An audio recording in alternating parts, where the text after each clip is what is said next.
One of the things you realize after coming out of a toxic or narcissistic relationship is how much control that person had over you. And it's normal to say, okay, how do I get that control back? Even after the relationship has ended, or maybe you're on your way out, you want to say, okay, how do I get that control back so this person doesn't influence me and impact me anymore like they used to? Now, if you've already made the attempt to get the control back, and maybe you have, the other part to your question is, how do I keep it for good? Because maybe you've been in a situation where they've been able to get some of that control back, which is normal. They're crafty at this. They're highly manipulative, highly strategic in what they do. So it's normal. But what I'm going to give you today will guarantee that they will never get control over you again. So let's get into it.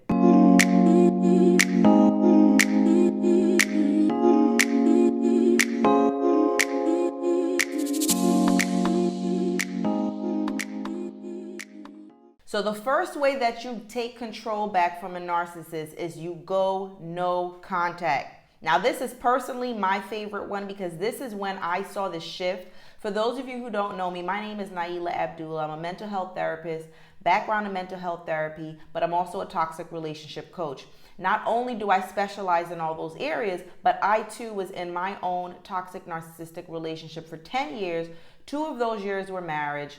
I also had experience with narcissistic family members, even colleagues. So I don't know, I think God said, this is your calling. He just gave me all these experiences. Wasn't pleasant, not something I would pick for myself, but I have learned so much, and that is how I'm able to coach people through their own toxic and narcissistic recovery. And while I know going no contact is very hard, very challenging, and not only to go no contact, but to maintain no contact, this is where I saw the shift in my life personally. This is where I saw the peace coming in. It was difficult, but there was also a level of relief and peace. So for those of you who don't know what going no contact means, to go no contact, you'll hear that as you're researching narcissism and toxic relationships. It's pretty self-explanatory. That means you are cutting off all contact from the toxic and narcissistic person. That means no phone calls, no text messages, no popping up at the house, no checking their social media. So it's not only about them not contacting you, but you also not contacting them. You not reaching out to third parties, mutual friends or relatives that know each other, whatever it is, acquaintances, right, to get information. You're basically completely cutting them out of your life as if they never existed, like they fell off the face of the earth, and you have no contact, no interest at all in what's going on in their life. Now, if there are children involved, that is the only time, or maybe businesses, right, or a business you share together, right, that is the only time. And let me not even say business. Let's just stick to the children. If there's children involved, that is the only time you would, instead of going no contact, right, unless you get sole custody for the children, that is the only time you would go minimal contact. And what that looks like is, again, self-explanatory, minimal contact, only when it's absolutely necessary for the children. If the child is about 17, right, that's even, you can cut that out as well, right? And of course, every situation is different. Every child is different. But I just want you to understand that because there's children involved doesn't mean you can't still cut those boundaries, right? Go cut back with those boundaries. So minimal contact, only communicating for the children, right? Text messaging preferably. In some really severe cases, sometimes even only email, right? So there's a paper trail about what's being said, but really cutting back on the contact. And the reason for that is, this is why it's my favorite, right? Because we're talking about getting control back from a narcissist. You get control back by taking away what is most valuable to them. And what's most valuable to them is having access to you, okay? You don't realize how powerful you are, right? The position that you're in, you giving them access to you is feeding them. Okay, think of them like a parasite, like a mosquito, like a leech. They need to have access to people, especially people that they can manipulate, that they can rattle, that they can stress out, that they can put you on edge, right? They know how to press your buttons. And even if you're in a space, maybe you've left the relationship already, right? And you say, okay, they can't press my buttons as much anymore. They still love the game to see, do I still have it, right? Do I still got it? Can I still rattle her or him if it's the other way around, right? Can I still rattle them? Can I still trigger them, right? So cutting off access is like cutting off oxygen to them, right? Keep in mind, these people are twisted, they're sick. So this is a game for them. Them having access to you, even if it's some simple text message, what might seem simple to you is fuel to them, is food to them. Okay, so going no contact is extremely, extremely powerful. Now, the second point I want you to understand about getting control back from a narcissist, we already spoke about going no contact, minimal contact. Now, in the case you are in a position where you have to have minimal contact, right? Again, if there's children involved, maybe you have businesses together and you have to figure that out. However, that can still be managed by an attorney where you don't have to communicate with them directly. So that is the ultimate goal, right? Is to cut off contact, but if there's a reason to be in contact, that you have someone in the middle. That's the ideal situation, right? But in the case that you don't have that, okay, part of minimal contact next is the gray rock method. The gray rock method basically means that you are communicating with zero emotions. Now that might be hard for you because most normal human beings, we have emotions, we feel, we want to express those feelings. But again, not only is having access to you highly valuable for them, but being able to see your emotions and hear what you're thinking, hear your thoughts. You know, that's why I often explain, and for those of you who know me, you've heard this before, and I say this with people that I work with, try to discipline yourself to resist the urge to give them a piece of your mind. That is exactly what they want. Even if you're cursing them out, you're putting them in their place, you're telling them all about themselves, you think you're doing something, but you're actually giving them exactly what they want. They want to hear what you're thinking. They want to know what you're feeling. They love to see your emotions, whether it's the good or the bad. Either way, it's all good for them. It's like what they say, what in marketing, right? All publicity is good publicity. For them, it's all attention is good attention. Okay, so giving them the gray rock method in the case that you cannot go no contact, and you have to have minimal contact. Maybe it's a colleague, right? The gray rock method is perfect because it's going to drive them crazy, right? And not that you want to do things to trigger them either, right? It's about gaining your control back and having your peace, right? And removing them out of your life, right? It's just like cleansing, doing a detox, right? You want to remove the toxins out of your body.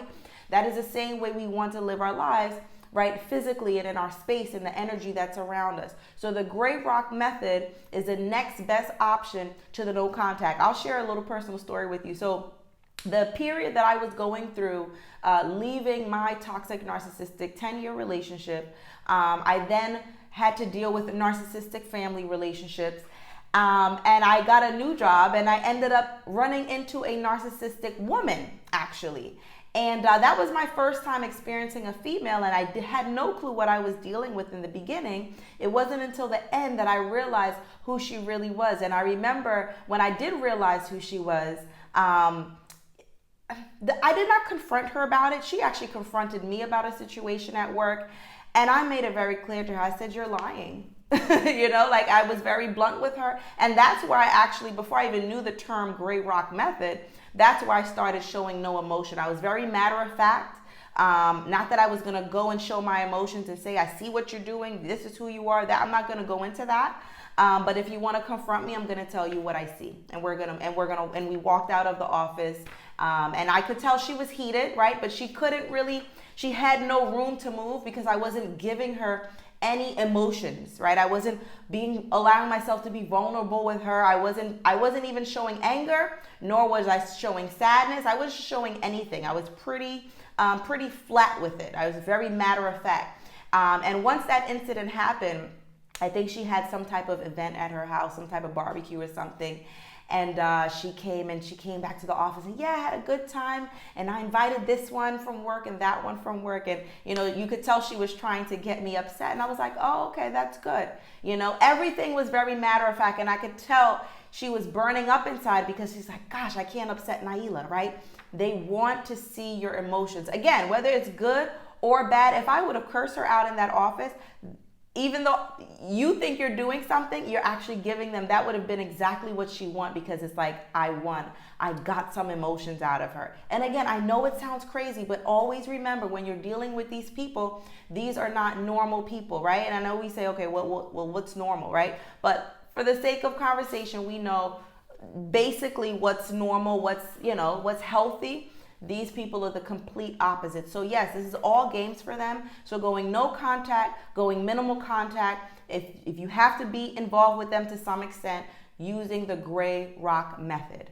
Now, we've talked about some things that you can do outwardly, right? We always talk about action steps that you can take in the physical sense, but it's so important to also keep in mind the action steps that you have to take psychologically, right? Because if life was as simple as just do X, Y, and Z, no one would have problems. We would all just do X, Y, Z, right? In the physical sense, turn left, turn right, go straight, right? But if we don't have the mindset, if we're not clear about certain things, if we don't have a certain perspective on it, we're not going to even be able to execute those steps. And if we do execute those steps, it's going to feel forced, it's going to feel unnatural, and we're going to fall back into the same old patterns. So from a psychological standpoint, from a mindset standpoint, what you need to do in order to execute what I just shared with you, and do it from a place of comfortability, right? It may not be 100% comfortable, right? But not forced, where you fall back into old patterns.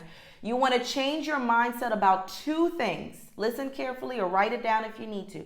You want to change your mindset about their value, right? The toxic and narcissistic person's value. And the second thing you want to change your mindset about is the severity of who they are. So what do I mean by that? Let's first talk about the value. When you are in a relationship with someone, usually we're talking about romantic relationships here, but this can apply to anything. You have put the person on a certain pedestal. You look up to them in a certain way, right? So let's talk about a romantic relationship, whether you were married or not. In a romantic relationship, you valued them. You valued their opinion about you. You valued who they were. You looked at their good side and their bad side. A lot of time you tried to hyper focus on the good side and their potential, right? You gave them too much value, right? So you have to now shift your mindset about their value and realize, one, they are not who you thought they were, right? When you downgrade, right? Downgrade their value, you won't have such a hard time to execute the going no contact, right? Because you're not going to be concerned about who they are anymore. You're not going to have them on that pedestal. You're not going to be concerned about their approval of your decisions and the way that you're living and the way that you're handling the situation, because they will, when they see you setting these boundaries, they will come to you and say, oh, you're a terrible person, or you're ungrateful. Look at all the things I've done for you, or you've changed. You're mean now. You're cold now. They're going to say whatever it is they need to say to try to mess with your mindset, right? And when you downgrade their value, their words no longer weight. They have no weight to you. You don't value their words. You don't value their opinion, right? Because you are now accepting who they are. They are not who you thought they were. They are not who you wanted them to be, right? So you have to downgrade their value mentally so that you can execute the action steps that I'm talking about, which is going no contact, minimal contact, gray rock method. Because they're going to come, listen, the strategies that we talk about here, they're going to counteract that. Right? They're going to come back and counteract that. So you have to be prepared psychologically, not only to execute, but also the retaliation that will come back with that. Right? So downgrading the value. The other part we talked about was shifting your mindset about the severity of who they are. So what do I mean by that? One of the mistakes we make, and when I say we, those are the people that have experienced, impacted. If you're watching this, you're one of us that have been impacted by toxic and narcissistic people.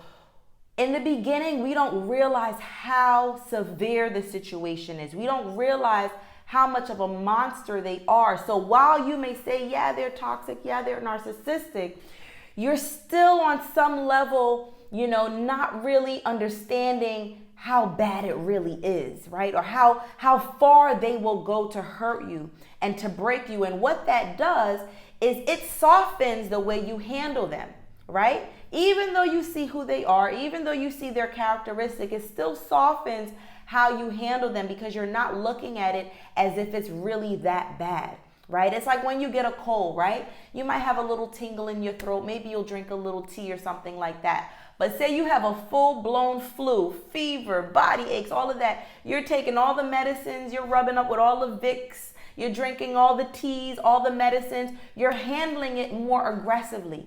That is the same thing with them. So in order to execute the strategies that we're talking about on this video and any of my other videos, right? You have to not only shift your mindset and downgrade their value, but you have to shift your mindset on the severity of who they are. They are dangerous. They will break you. Some of them will go very far. Some of them may not go as far. Maybe they have their own fears or they have other distractions, right? But they will go far in their own way. Some of them will go far in a physical sense.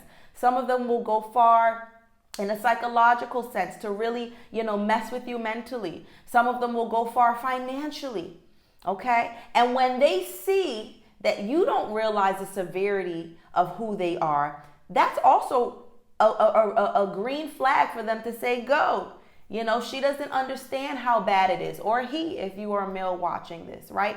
So in order for you to execute it, in order for you not to backslide on being able to heal, being able to move forward, regain your control, you have to treat it like that flu, okay? I think I just had, I don't know for sure, maybe the norovirus, whatever it was. I got knocked down for like 2.5 weeks, me and my kids, right? I had the body aches. I had, the headache. I had the congestion. I had the whole thing. And yes, I was drinking ginger tea, lemon tea, grinding, blending pineapple with ginger and taking medicine. I was doing the works, right? Compared to the other day, which is why you hear my voice a little hoarse. I had a little tingle in my throat. I didn't do much. I think I maybe drank tea once, right? Because then the symptoms went away, right? So you have to treat it like a full-blown flu because these people are dangerous. And let me tell you, when you start to work on your healing journey, whether it's by yourself, whether it's with a coach, whether it's with a therapist, whatever you do, you will get an aha moment of, wow, they were really bad. I really tolerated some really awful things. Okay, when you're in it or you're just coming out of it, you still don't know how bad it is. So you got to start working on that mindset. That is going to help you to execute these strategies, to regain control, to get the peace back in your life, and to start rebuilding yourself. Coming out of these relationships is like coming out of war.